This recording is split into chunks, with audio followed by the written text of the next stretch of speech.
Hey, wake up. Yeah. Got my man Dave, got my man Dan. You know what time it is, and this is 2-6. Yeah. Ask us, we seatbelts, boy. You better strap up. Conversations is controversy. It's time to act up. Carolina ballistics, where the precision's wicked. Tune in and listen. It get deep if you dig it. No reason to act tough. Carolina ballistics training academy. Ain't no reason to act tough. So listen up. Hey guys, this is Dan. Sign up for classes, buy merch at carolinaballisticsta.net. That's carolinaballisticsta.net.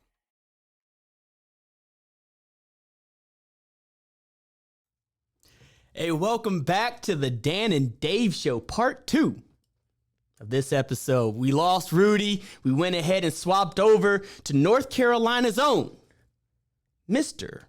Michael Williams and Michael Williams Jr. Thank you guys so much for coming through. Oh, yeah, man. It's a pleasure to be here. Thanks for having us. Yeah, so let's go ahead and clear the pink elephant in the room. What's going on with y'all and Roy Jones? Well, he jumped into that. What a good start. Yeah. Oh, man. Yeah. He jumped there. Man, I didn't think he was going to go right into that one like that one. Us with Roy. Yeah. My son no longer trains with Roy Jones. I think it was his best considering the Adrian Bronner situation, Adrian Bronner versus Michael Williams Jr. It was some things that I just didn't agree with that went down in training camp. No hard feelings. If we see Roy out at events, we'll say hello, but we have to move forward. I think we have a great team. I think Mike Jr., with all the work he's put in and his name all over the media, we can stand on our own, so. Yeah, I mean, like, everything you said was absolutely correct, pretty much. It's just a business decision that we made. Like you said, no hard feelings, but, I mean, it is what it is, man. We trying to look past that because we got, bigger and better things to accomplish. So, like you said, we up there already, so. Yeah. I got a team, a strong team, I had it before we met Roy, so we just going to continue to build off that and be great, so. True. So you guys were supposed to fight Adrian Bronner last year. This year. This year. A few months ago, yeah. This year. What was the circumstance that evolved around that fight collapsing? Pretty much just training reasons. Like, just bad decisions from my end and, Roy's end. Mm-hmm. And it just all flopped after that, man. Like, a week before the fight, it was just bad decisions, pretty much, I could say. Yeah. I would say mainly on my part, but, as a coach, too, as well, it was just... Yeah, I like that, champ. I like that Mike is holding himself accountable. You know what I mean? Because he's 23 years old. Mm-hmm. In my opinion, Roy, it was a lot. This was Mike's first big standout fight, right? This was the one that was going to put him known around the world. When you have a fight of that magnitude, you have to protect that opportunity, right? So I understand that Roy was saying that he didn't feel that he wanted to get some extra looks because he didn't think Mike Jr. was ready. But it's just certain ways to do that, right? So if Mike Jr.'s defense is lacking, which he said, but then he turned around and told me that Mike's offense was good, it was his defense. Well, instead of him sparring guys that are tall and doesn't emulate AB, then you just simply work on his defense. You know what I mean? Roy, he knows these things. Yeah. So instead, he just put Mike 2 days in a row in a situation where it was wearing on Mike, mentally, physically, and then Mike ended up getting injured. And this is a week before his big dance. Got you. Yeah. So there's a lot of buzz on the internet in connection with who you fought. Said it was a 135-pounder who was 3-0. There has to be more to the story. They say that this kid ended up breaking your jaw. Yeah. what exactly happened, and what was the situation that evolved around that fight or sparring session? First, dude wasn't 100. I mean, he fight at 130, but he wasn't at 130. And it was just literally, since I had a fight coming up, both days of sparring, it was 3 guys I was going against. And I stayed in the whole time. They was just coming in and out, sparring. Kind of like what they call it, bunny hopping. Yeah, I stayed in there. Yep, I do like 2 rounds of one, other do hop out. I mean, it was good work. You know, it's not like my defense that bad, so I was getting beat up. You know, so it was the second day we did it again because Roy, he wanted another look at me again. So I was just like, I should have said no, but I had the mentality that I was like, you be like, maybe this is like, if I do it, everything turned out good. It's like kind of making me stronger, So I was like, I was just gonna do it, and everything was going good, Then like the last round, I wasn't getting caught a lot, nothing. I just got hit with one shot, and it just that's what did it. That's what did it. Yeah. Wow. Yeah, hold on. I want to stay on that. Yeah, because it's very important. So, and I'm glad this is the first. You're the first one to get it from Mike Jr. Nobody else. You're the first one. Keep continuing talking about this. Since the injury, you're the first one. All right. So let me explain that 130 thing. So in camp, Mike Jr. is the only one in camp cutting weight. The guys that he's fighting, they just eating, walking around. They're at 150. Wow. 55, 60, right? So, but they fight at 130. Yeah. But they're not in camp to fight. They didn't. It's not like they weighed in. Yeah, exactly. Yeah. So they're actually they're in the ring heavier. And Adrian Bronner is how tall? 5'6". Yeah, like 5'6". Yeah. The kid is 6 foot. Wow.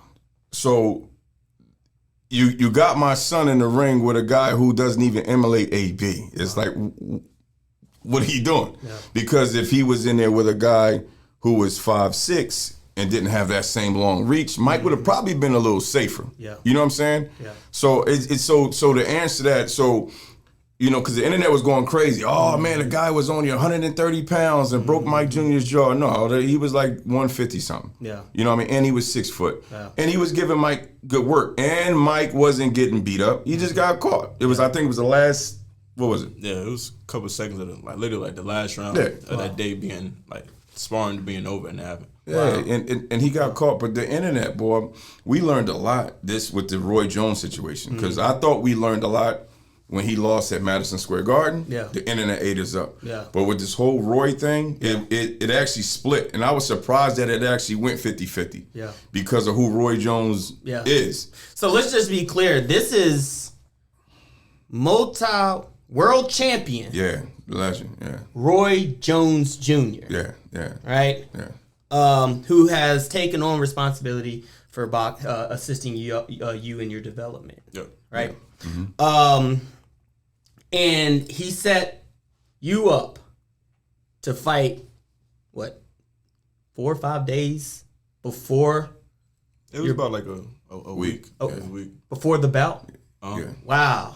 Yeah. Wow. So I don't, I don't know. It was just the whole thing was weird, man. I'm gonna say this, man. Roy just didn't want Mike to take that fight for whatever his reasons were. But when you're talking to the public, don't make Mike Jr. seem like he's trash or you were so afraid that Adrian Bronner was going to kill him. Because it wasn't even that. Because even after his injury, when he got home, he got off the plane. He came home, checked him out. It was swollen. I said, "How you feel?" He's like, "I want to go to the gym." So it was from that picture. Yeah, that everybody's saying with me. Yeah, it was swollen. We didn't really know it was broken fracture. I thought I had a tooth. Like a tooth crack or a toothache the whole time. Wow. Yeah. So when we got to the gym, man, Junior was sharp. Wow. And I was so confused, and I was like, man, Roy don't know what he's talking about. We moving forward. You know what I mean? So then that morning, Junior wakes up. Because after he took a bunch of pain medicine before he went to bed, he woke up. He was like, "Dad, my it's killing me." Wow. So I said, "Okay." You went to the dentist. Go to practice. Yeah, he went to the dentist. He's right. He knows himself. He went to the dentist, and they said, They was like, I told him, coming in for a check-in, I think I got like a tooth crack. Yeah. And they did the x-rays, and she came and she was like, well, I don't think it's a tooth crack. You got a fractured jaw. Yeah. So I was like, oh, dang. That's when, like, the pictures, like, the x-rays and stuff. Yeah. So we went to practice that night because we was like, because it was still kind of swollen. It wasn't hurting that bad as I thought. So we went to practice. Then I was trying to hit the bags and stuff. And that was probably the worst pain ever, man. Because every time I punch, I guess it's the vibration, everything. Yeah. Like, make my jaw shake. Yeah. And it was. Wow. So made the phone call because I was like, he can't fight. You know what I'm saying? So made the phone call to BLK Prom. Like, man, we not going to be able to do this, man. So, but now me and Mike still sitting at the table while I'm making a phone call. Spoke to AB's trainer. Spoke to AB, and everybody's like, "Come on, like, oh man, are you serious?" Wow. So like a week right before us. So yeah, so look, this is where. So I know you heard on the internet people was bashing me. They're like, "Oh, his dad is horrible. His dad wanted him to fight with a broken jaw." So this is how it's coming, right? So, then I pick up. I'm on the phone, so I go on social media because I already told BOK Prom that we can't do it, and they was like begging us because the first pay Mike Jr. was going to get was decent money. Like, it was nice. So BLK Prom put out, looking for a fighter, we'll pay $170,000. Wow. So shit, I'm looking at Junior.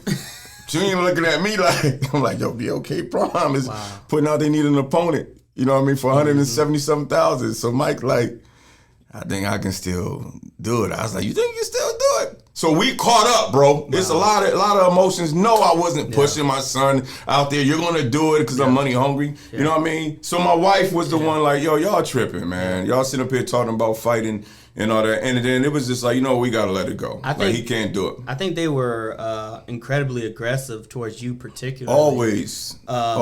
Especially during the John Bowser fight. Yeah. They were wondering why you weren't throwing in the towel sooner. There was a lot of harsh criticism. Absolutely, man. Towards you particularly. Why do you think that the media and personalities targeted you so intensely? Everybody says that we need more black fathers, right? And then when you get them, I'm one of them because we've seen several. You bash us, you make fun of us, you try to tear us down. You know what I mean? When I'm just trying to support my son. You know what I mean? That's what they do, man. On one hand, we need more black fathers, and then when you see 1, 2, 3, 4, 5, you try to destroy them. You know what I mean? The reason why I didn't throw in the towel is because I don't know if you looked at Mike's highlights. I seen Junior down before. I seen him get dropped and get up and KO somebody. You know what I'm saying? So I just wanted to give Mike that fighting chance. You know what I mean? Like, oh man, is he gonna do it again? You know what I mean? And another reason why I didn't do it, I do wish I would have. I ain't gonna lie, but he was dropped 3 times in the span of 30 seconds. Mike was dropped 5, 6 times, right? Well, a couple of them was slips. But here's the thing: I'm gonna tell you why would I throw in the towel when he keep getting up? Because if he wanted to quit, he had 2 ways to quit: stay down, or when he came to the corner, man, this guy's too tough. I had a horrible weight cut. This ain't my weight class. I tried. And then there was a whole bunch of other stuff. You know what I mean? He could have quit. So why would I quit on my son when he ain't quitting? You feel me? But yeah, they tore me up, bro. You know what I mean? They even with the whole Roy situation, they didn't look at what Roy did wrong. They shot me. Yeah. Oh, no, his dad just wanted that money. You know what I mean? So and speaking of the money, what makes it crazy is now my son, well, he's better now, but my son is injured and unemployed. Who you think is taking care of him? Me and my wife. Because we family, this is what we do. You know what I mean? But y'all gonna make fun of me and say I'm about the money, but these same people, no one called and checked on Junior. Nobody sent him nothing to his Cash App. Man, the people funny, man. Yeah. Do you think during that John Bowser fight that if you felt that the fight was becoming too much, that you would have been able to bow out of it? What you mean? Like, a lot of fighters, this is coming from personal experience, I would never, and this is actually part of the psychology of a fighter, especially good fighters, in connection with allowing ourselves to quit a fight. Would you be, if a fight became overwhelming, could you allow yourself to say, okay, this fight is too much. I can't take this guy no more? Nah. Probably not. I told my dad, Yeah. man, I probably was tripping. I told him that before they stopped the fight, the referee stopped it. I told myself I'm just gonna have to just get knocked out before I quit. But yeah. So I just went out like that. I can't see myself quit. That's I feel that's you losing is hard, but like you losing quit. because you quit. Yeah. I just have to go and keep getting knocked down 10, 20 times before I quit personally. It's funny that you say that because one of the most famous people that have quit and it reigned in my mind like so clearly, and that's the Duran Roberto fight when he fought Sugar Ray Leonard. I don't know if y'all remember that fight. No Mas. He beat the wheels off that man, and No Mas became his legacy. You know what I'm saying? All the stuff he did, he was a great fighter. Yeah. And No Mas was his legacy. They go right to that, bro. That's good stuff, man. So like as a fighter, I understand. You know what I'm saying? The confliction there. Yeah. And you know what's crazy? Go ahead. Mike Jr. never gives up, bro. Yeah. Never, right? Even when he got TKO, the final knockdown, if the ref would have started counting, Junior was going to get up. As bad as it looked. Oh yeah, that last one looked rough. Yeah. And Junior was going to get up. Yeah. And when I hopped in the ring, I hugged him. Yeah. And Mike was fussing. Yeah. Why he stopped the fight? Yeah. And I said to him, I said, son, it's over. I should have been stopped. Yeah. You know what I'm saying? But they never give him credit for his heart, man. Yeah. They don't talk about that. But yet I seen Ryan Garcia get dropped with a liver shot, which liver shots he gave up. He did quit. And liver shots are very they hurt. They hurt. But what they never talk about the guys that get up from you know how many times Junior been hit with a liver shot? Yeah. And he kept going and played it off? Yeah. So let's not act like people don't give continue. up. Yeah. Oh, he definitely gave up. Yeah, he quit. Granted, it came from Tank Davis, but he quit. Tank even said he quit. Yeah, he definitely Tank quit. said I was staring at him, and I was shaking my head. Don't get up. Yeah. Tank said it. Yeah.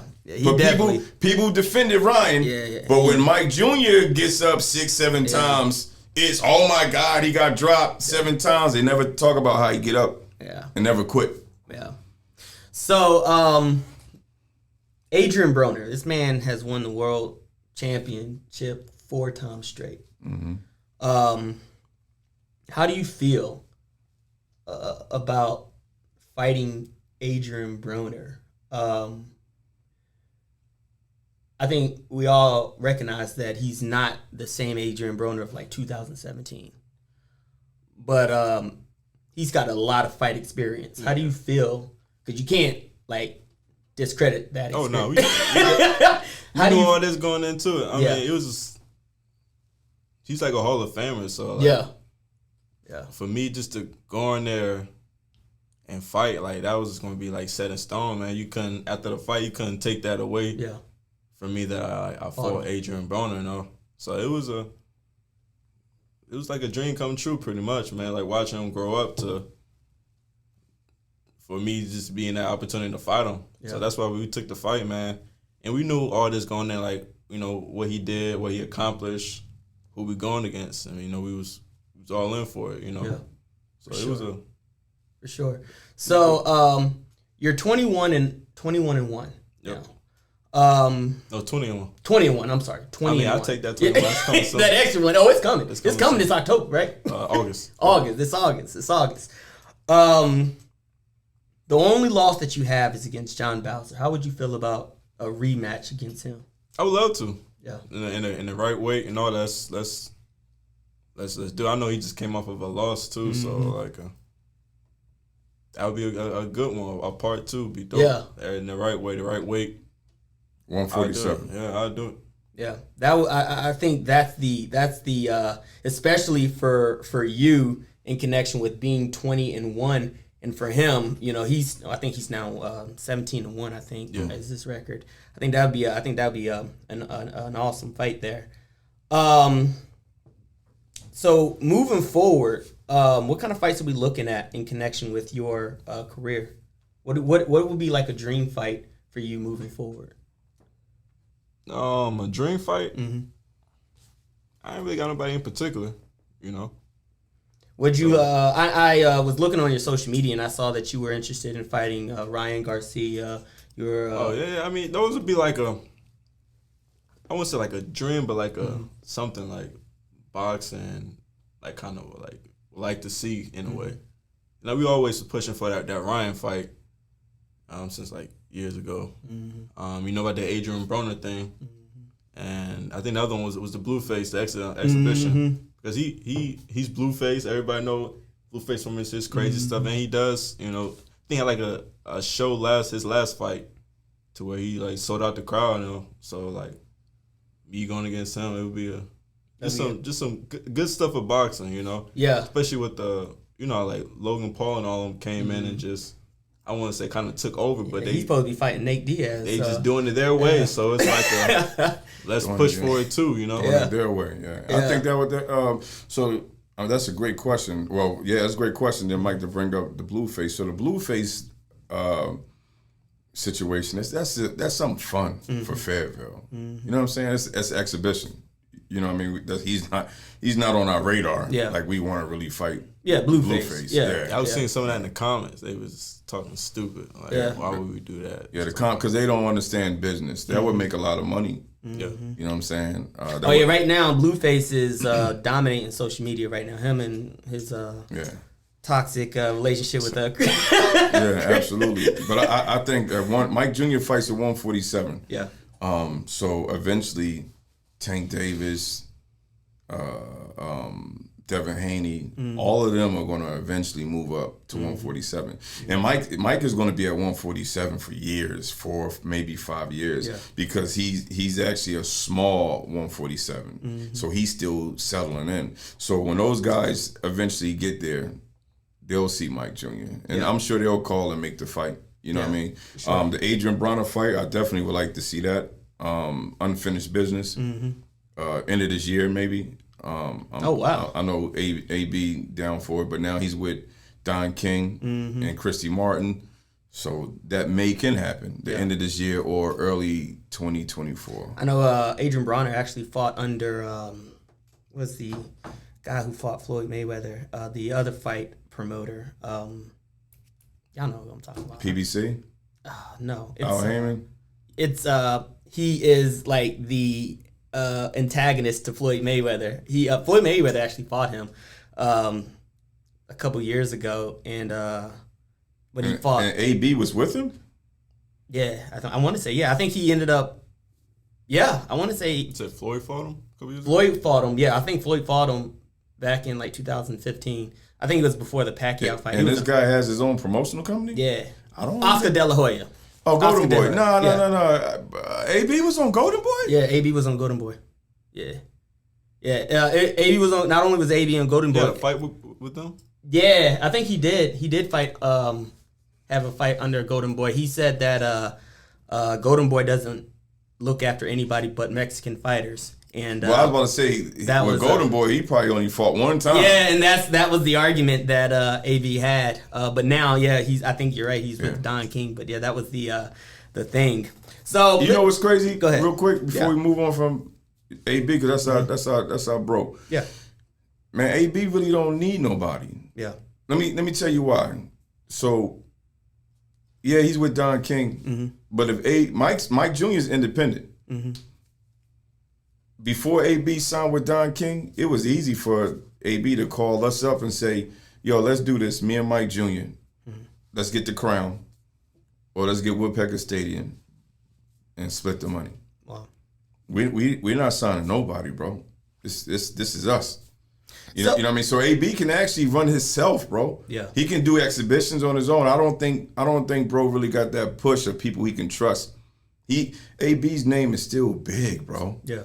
It's crazy. Yeah. People still want to see him. Yeah. For sure. So being independent. So let's delve into your fight history. Okay. A lot of people say that the people whom you fought were journeymen. And then when you fought John Bowser, it exposed you. What do you say to that? I wouldn't say that fight exposed me. I mean, it was just that weight problem. Yeah. Explain the weight problem. If you know, like boxing, just any wrestling sport like that, just cutting that weight too low can like drain you like physically, as far as like your body, your muscles, and all that. So like I haven't been that weight for like 5 to 6 years. So it was like, even when we was like down there in New York, we was still trying to cut weight because those few little pounds we had to make, it was hard. So we was just like just digging into like my muscles, just trying to gain that, lose that weight. So like after the wins, you know, for me to recover all the way back good, I needed more than just that next day, because you know the next day is a fight. Yeah. So we only put back on like a few pounds, man, and just it was so much to where like we had to like pee in the cup. Jeez. I couldn't pee because I had nothing to like put back out. So I couldn't fight like that. You know, I couldn't. Mentally, I was there. You know, that's why I kept getting back up. But like physically, it just wasn't there. I couldn't. Yeah. And a lot of people say you can see the difference as far as like, you know, that's what he do. That's his weight. You know, he was able to. That's like me at 47. I'm able to like, you know, cut down and like build that muscle and put that weight back on. But for me to get that low, I've never been in like years. It was just tough. Yeah, for sure. So we was going to show off for that Adrian Broner though. It was at the right weight. Yeah, it was that fight with AB was at 147. I think the world was going to be very surprised. Even AB, they wasn't going to be really totally ready. Yeah. But the counter off of that question to Mike Jr., because people just don't understand. So when you look at Mike Jr.'s box rec, right, you see these guys who are less talented, right? That's because in the sport of boxing, you got two options, right? When you come in, you have a team, you the A side, you have money poured into you, and you build your record, right? Or you come in with no team, you in it just for the money, and you just fighting. Yeah. And you're losing. Yeah. All right, so box rec is your credit score, right? So these people want somebody with a high credit score, something that looks good, right? Mike Jr. is 20-1. He has the looks, everything, right? That's why sponsors and people want him. You see what I'm saying? He's 20-1. That's why these other stars and boxers, they want to fight him. They're looking at him. Right. So for them to say he's fighting bombs and all that, that's great, because if you get in boxing or you have a fighter, you're going to understand why we did to get to the top, what we did to get to the top, and then you'll do it. Now, let's look at it like this. If Mike Jr. was 0-21, what sponsors want somebody that's 0-21? Not a single person. I'm telling you that right now. Would Adrian Broner would he want to fight somebody 0-21? No, probably not. But 0-21. Let's say you're 0-21, but they all was tough fights. It doesn't mean nothing. Yeah. You get what I'm saying, bro? So people don't understand boxing. You know what I'm saying? So you might look at somebody, you might look at some of Mike's past fights and be like, man, I can beat him, but can you afford him? You know what I mean? Point. And then when you get in the ring, realize that dude you think was soft for Mike turn up on you. Yeah. And you like, man, it's harder than, you know what I mean? So it comes from people just not knowing the business. So when you look at Mike Jr.'s record, to have a record like Mike Jr. at 20-1, it cost us over $100,000. For those who are looking to get in boxing and you're an independent team, you want a Mike Jr. record, it's going to cost you over $100,000. And you have to be careful because these opponents that look like trash, they come with their A game. Not only did they take the money that you gave them, but they coming to beat you because he's Mike Jr. You see what I'm saying? That's why you look at some of those fights, you see Mike fighting those MMA guys, and they putting up tough fights, and they catching Mike with punches, and he go down, he get up, but he still win. Yeah, you know what I mean? Those guys are actually better than what we thought. Yeah. You know what I mean? So just to clear that up and just to give people an understanding of how professional boxing works. Yeah. Yeah. They definitely call it the hurt game for a reason. Yeah. So the grind of boxing, how have y'all been able to like maintain it like physically? Training never ends. Yeah. You know what I'm saying? You won your last fight, which you won it pretty decisively. Coming off of that, how are you able to maintain your motivation? Because I don't think you fought in about a year now, right? Yeah. How are you able to maintain your motivation to fight up until August? Me personally, I feel like taking like small breaks to like kind of get your mind off of boxing. So like when you doing something else, having fun doing something else, then like when it's time to get back in that ring, you got that drive again. So that's just me personally though. I was just say just small breaks. You don't want to like overdo yourself to where it's like it's too much, you know. You don't want to like, if you're working a job, you don't want to work too many overtime days. You know, you ain't gonna want to work no more. So I say with me, slight breaks, small breaks. So like when I get back into it, like for some reason, like when I got my jaw fractured and I had I was recovering. Now me back in the ring, I'm like, yo, like this like feel good. Like let's get it. I can't wait till my next fight. But that's just me personally though. Yeah. So I say, yeah. He's been boxing since age 8, bro. Yeah. And I'm talking about running. Yeah, you know that what I'm takes saying? a toll. I be telling people now, man, I be like, yo, I'm sore, like my knees hurt. And they be like, you still young? I'm like, nah, I've been doing it since I was 8 years old. Man. Yeah, he's 20. He's 20. He'll be 24 next week. Wow. But them knees is going on 34. You know what I'm saying? A lot of people don't get it, man. He been doing it so long, and you're right. It is hard to stay motivated, man. And then when you get your first loss, people bashing you on social media. Oh, it's ruthless. Yeah. Oh, it's ruthless. But you know what's crazy? It made us strong, bro. Wow. It made us so strong. We never folded. We never deleted our social medias like some teams or some fighters or some trainers. We stayed right with it. You know what I mean? Because it made us strong. And I'm like, look at this. And then it exposed a lot of people, bro. A lot of people who don't understand boxing, like sponsors and stuff. When Mike Jr. took his first loss, oh man, 50% of our sponsors hopped off because they didn't understand boxing. Like, what are y'all doing? It's one loss. We still here. Yeah. And then out of nowhere, the AB fight come. Yeah. Phone ringing. Old sponsors. Nah, we can't rock with you. Nah, we can't rock with you. And I'm definitely not rocking with you because you was at the fucking barbershop talking about my son. You know what I mean? So that was personal. That person knows exactly what he's talking about. Yeah. They gonna see it. Yeah. That was personal. Yeah. Whoever at the barbershop, hey, fuck you. Yeah. That's a fact, bro. That's a fact. No, so yeah. Oh man, that's hilarious. So what do we got to look forward to from you guys moving forward? August, you know it's crazy. Every time we try to throw a home show, something big happens. So we looking to have one here in Fayetteville, August 12th. Cool. So we finally get to give the people what they've been waiting for, man. Everybody, they support me a lot in Fayetteville, and everybody be want to like come see me fight, but like we be fighting everywhere, so they don't have the resources to get there. So they love Mike. Yeah, since we're doing it, since we're doing the Fayetteville. Yeah.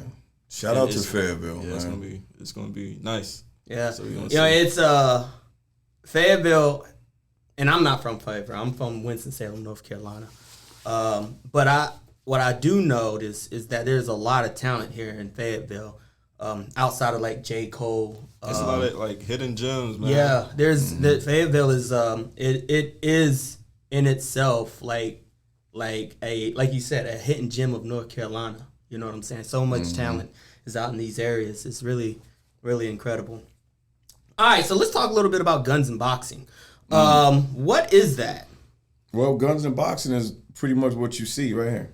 You know what I mean? Mike Jr. is the boxing part, as well as me being a trainer. And I just love guns, man. I was in law enforcement. Well, I still am, because I do armed security and executive protection.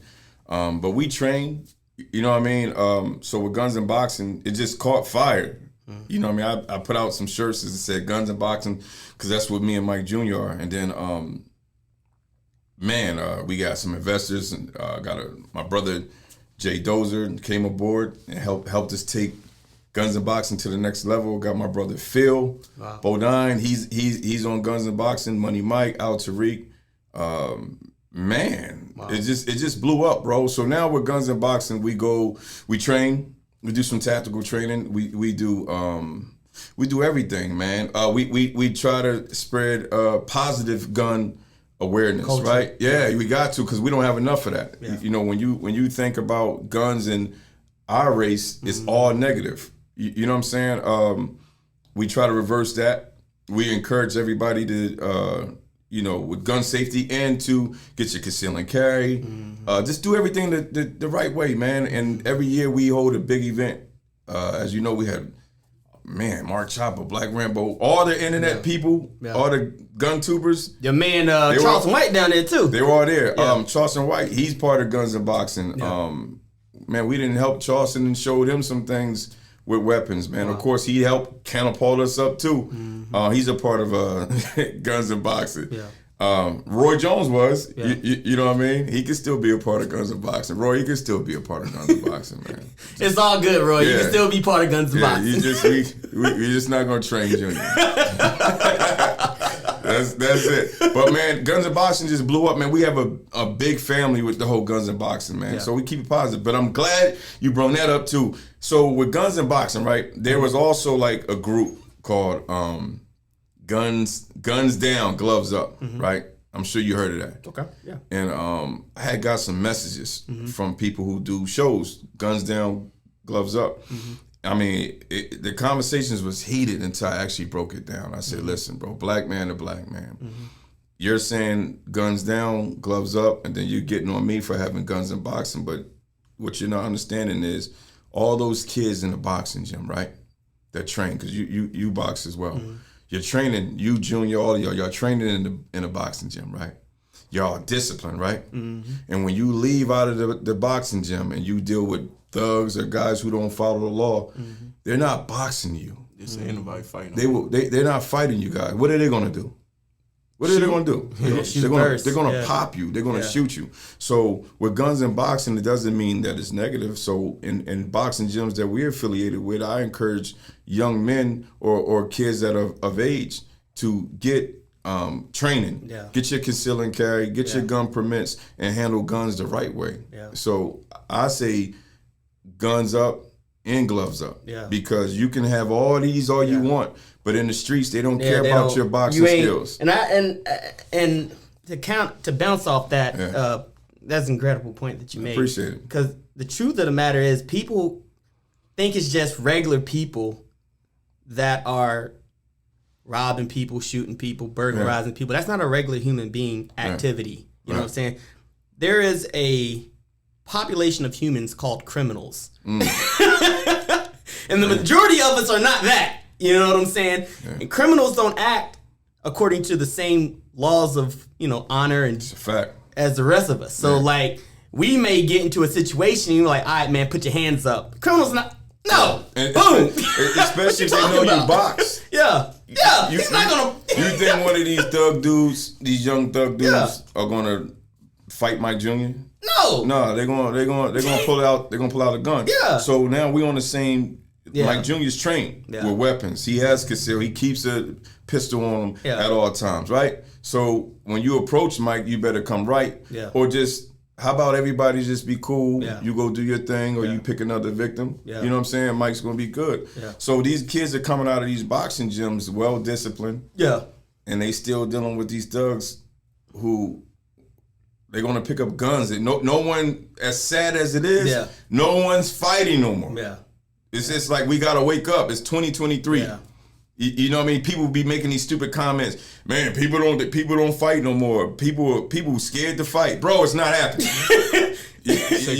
Stop living in the past. Yeah. Live in the future. Nobody know how Live in to the fight. right now. Yeah, they don't even know how to fight. That's the thing. Thank you, Junior. So you get start your... for the fight. You might get them, but they gonna come back with Yo, a they're gun. coming back. Bro, I like that. Yeah, they even coming if back. even if you fight one-on-one, Yeah. they don't know how to go home and lick their wounds, Yeah. right? Yeah. So come on, man, they're gonna come back with a gun. So what I say, take control of your household. Yeah.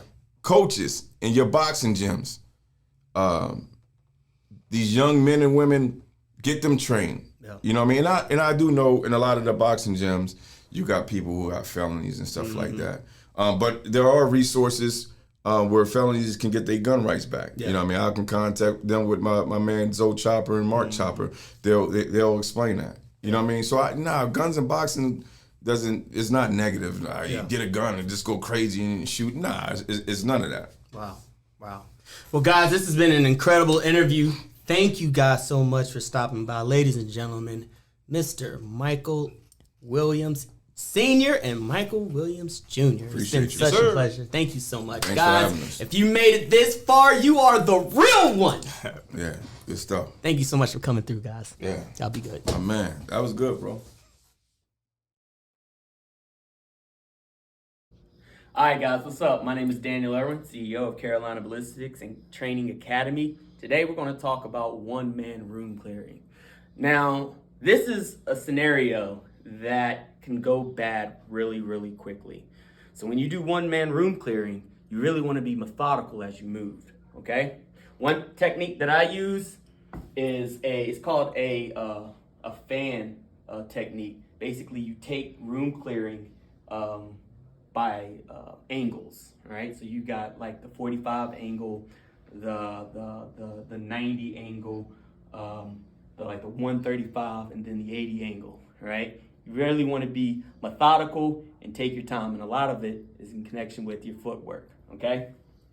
So when I'm clearing a room, I usually start off with my lead foot, right? In this scenario, I want to make sure that I'm not exposed to any angles without jumping into another angle. So I don't want to lean before the other person, potentially the other person can see me before I can see them. I want to be able to have the jump on the other person, okay? So what I'm going to do is work this angle, right? So with a pistol, with a rifle, you kind of want to pull it back. With a pistol, you can pull it back as well. Keep your elbow tucked in, all right? And we're going to fan this angle, okay? So right now, I'm looking at directly towards I guess this would be like a 15 degree angle. I don't really see much, okay? I already know what kind of hallway this is, but I'm still going to treat it as if I don't know what's going on this angle, right? So slowly, I'm going to use my leading foot, step out, get to the next angle. Right now, I'm closer to the 45, okay? Keep stepping out, move to the next angle, all right? As I'm moving out, I'm looking at the information that this hallway is telling me, right? It's telling me that there is nothing up this wall that I'm looking at, and I'm going to keep taking in information as I keep moving, okay? So this next angle is going to move us closer to the 90. So in this 90, I kind of want to act, and I'm going to act by exerting my pistol forward, okay? It's a big angle because the probability of you running into somebody at the 90 is a lot more probable, okay? So I'm going to move my back foot in, and I'm going to move out to my 90, all right? So I'm looking down my barrel, looking down my sights to identify what kind of room I'm looking at. So right now I see that this is a hallway with room down to the right. So again, just in case there is an open door here, I'm going to move my back foot, take in a full angle. Now I have a full scope of this room, and now I'm going to proceed it. All right, so I know that there could potentially be somebody off to my right, so I'm going to slowly move forward. Now I've gotten to a point in which I clearly see that there's room off to my right, all right? This was a quick tutorial on how to properly room clear. If you run through a room clear, the probability of you getting shot is incredibly high. So if you're ever getting in a situation in which you're doing a single man room clear, make sure that you're methodical about it, that you take your time. All right, guys, Carolina Ballistics and Training Academy, signing off.